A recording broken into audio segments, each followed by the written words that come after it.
Good morning, students. In previous class we already discussed about discovery of electron. Now today in this class we will discuss about charge to mass ratio of electron, it is E by M ratio of electron. Next one, charge on electron, mass of electron and discovery of proton and neutrons. Okay, so now first of all let us discuss about charge to mass ratio of electron. Okay, that is the E by M ratio. Okay, so J.J. Thomson calculated E by M ratio of electron. Okay, so next one, what is E by M ratio? Okay, so E by M ratio nothing but just ratio of charge on electron to its mass. Okay, E by M ratio is nothing but just ratio of charge on electron to its mass. So next one, charge to mass ratio of electron, also known as specific charge. Specific charge. Okay, so next one, how did Thomson find this ratio? Okay, by using cathode ray tube experiment and by applying electric and magnetic field perpendicular to each other and also the direction of the path of electrons.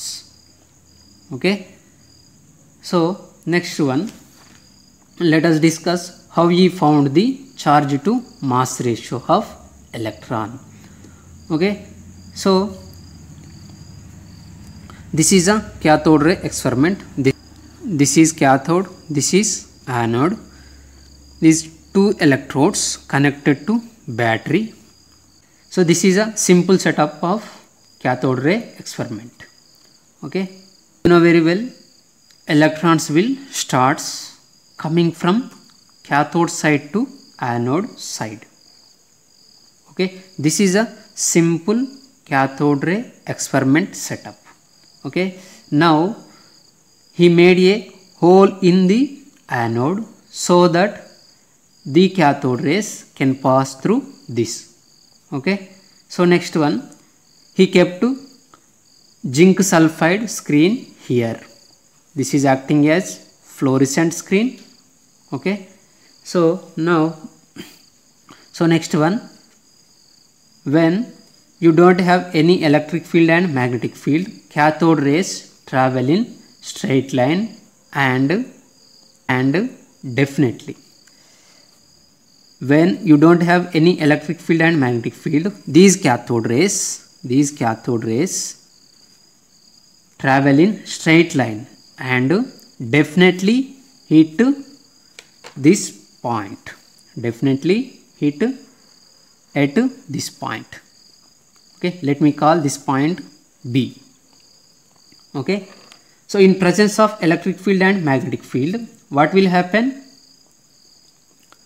Cathode rays definitely deflected or deviated towards the positive terminal side. Okay, because electrons have negative charge. Okay, in presence of electric field and magnetic field, what will happen? Cathode rays definitely deviated towards positive side because electron have negative charge.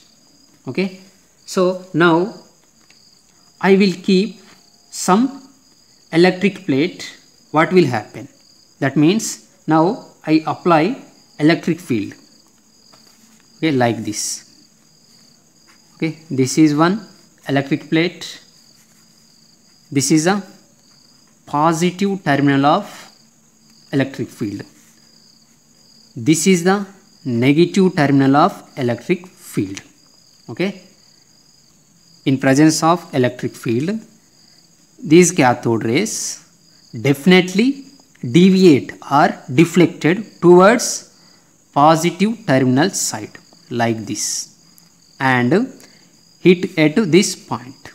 This point is known as A. Okay. So next one. Now I will remove this electric field and I will keep magnetic field like this.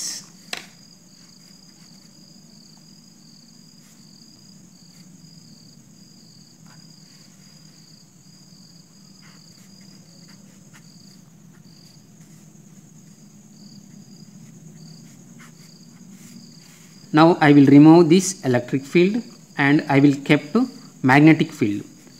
Okay, this is considered as south pole, this is considered as north pole. Okay, so consider south pole as positive, north pole as negative. Okay, so now when the rays comes, and definitely it will show the deflection towards the positive side of the magnet, and it will hit on a zinc sulfide screen at point C like this. Okay,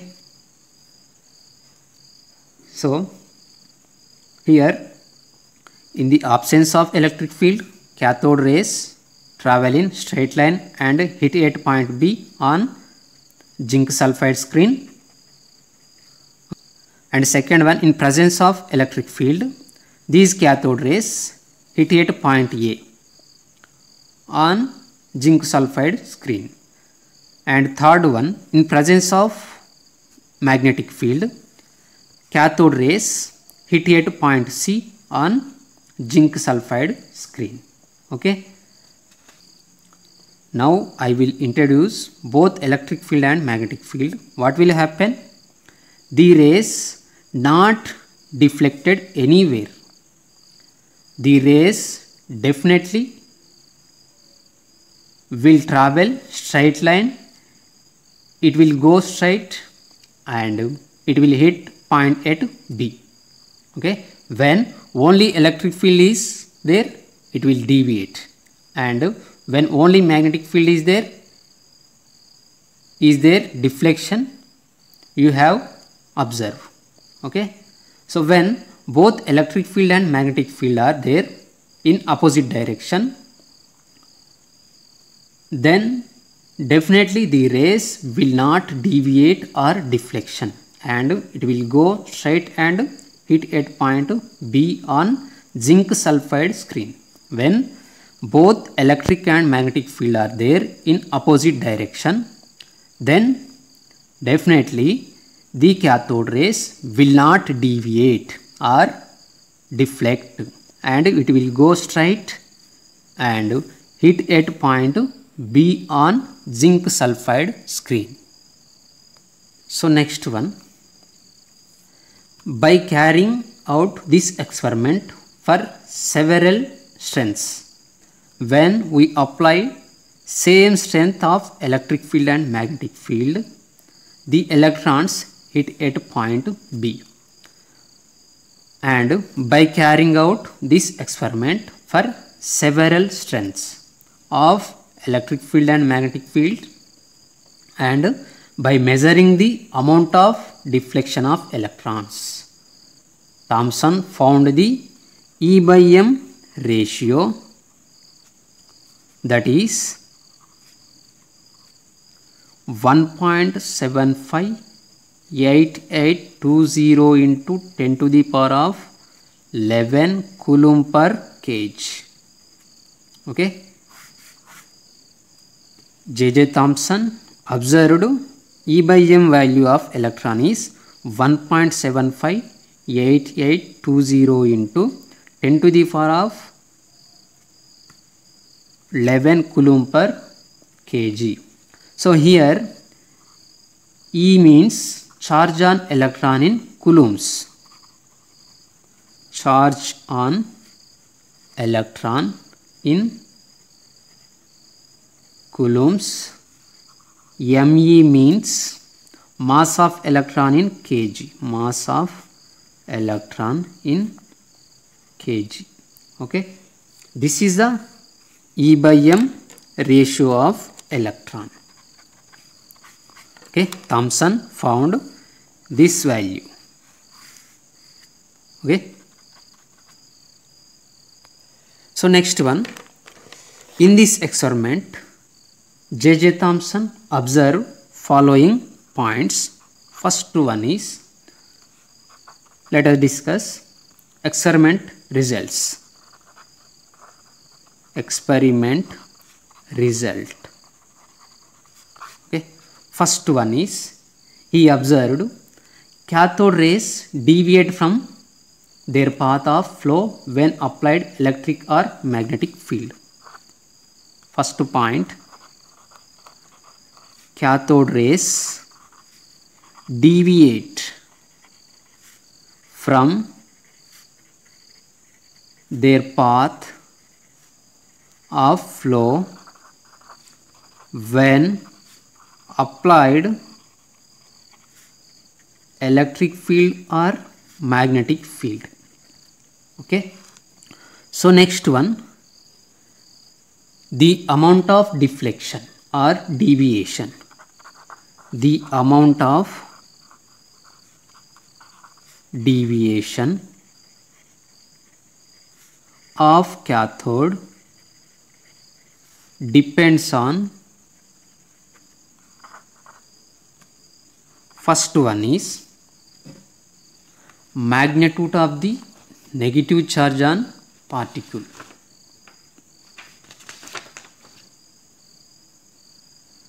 Okay, the amount of deviation of cathode depends on, the amount of deviation of cathode rays depends on, first one is the magnitude of the negative charge on the particle.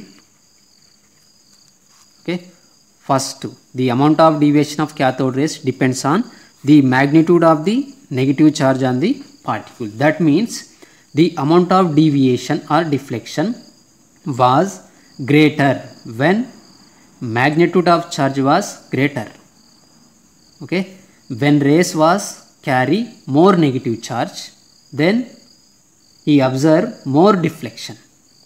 Okay, when cathode rays was carry more negative charge, then he observed more deflection. Simply, greater charge, greater the deflection, greater deflection or deviation. Okay, so second one, the deviation of cathode rays also depends on mass of the particle. Mass of the particle. Okay, so how mass of the particle is depends on deviation of cathode rays. That means, so lighter the mass of particle, more was the deflection. Lighter the mass of particle, greater the deflection. Okay, so lighter the mass of particle, lighter the mass of the particle, greater will be deflection. Okay, so third one, last one,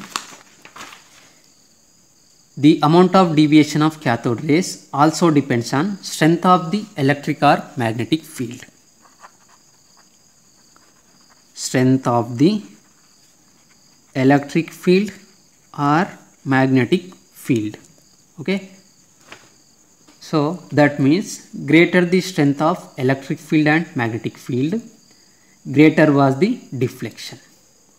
Okay, you will apply more strength of electric field and magnetic field, you will get more deflection. Okay, so that means simply say greater strength, greater the deflection, greater deflection.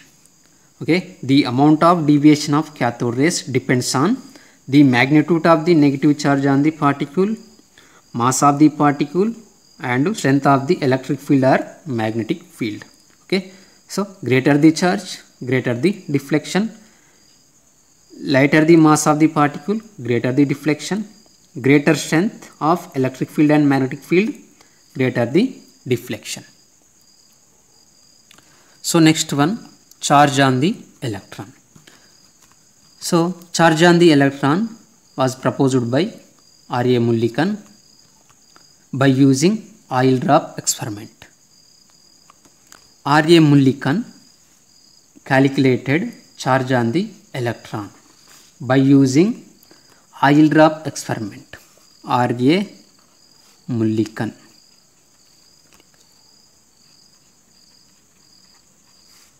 By using oil drop experiment.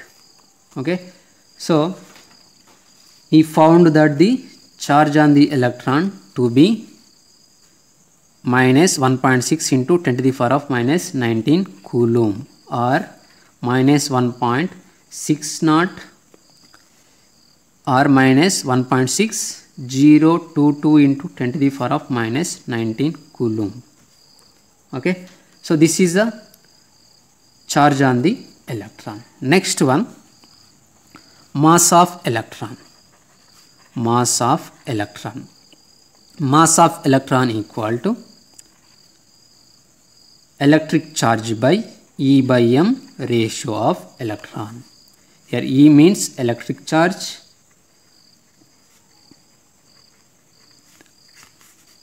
E by M ratio. Okay, so you know electric charge is minus 1.6 into 10 to the power of minus 19 coulomb, and you also know the E by M ratio. So you can easy to calculate mass of the electron, that is equal to 1.6022 into 10 to the power of minus 19 coulomb divided by 1.758820 into 10 to the power of 11 coulomb per kg. If you simplify this one, you will get mass of electron, that is 9.1094 into 10 to the power of minus 13, 9.1094 into 10 to the power of minus 31 kg. This is the mass of electron.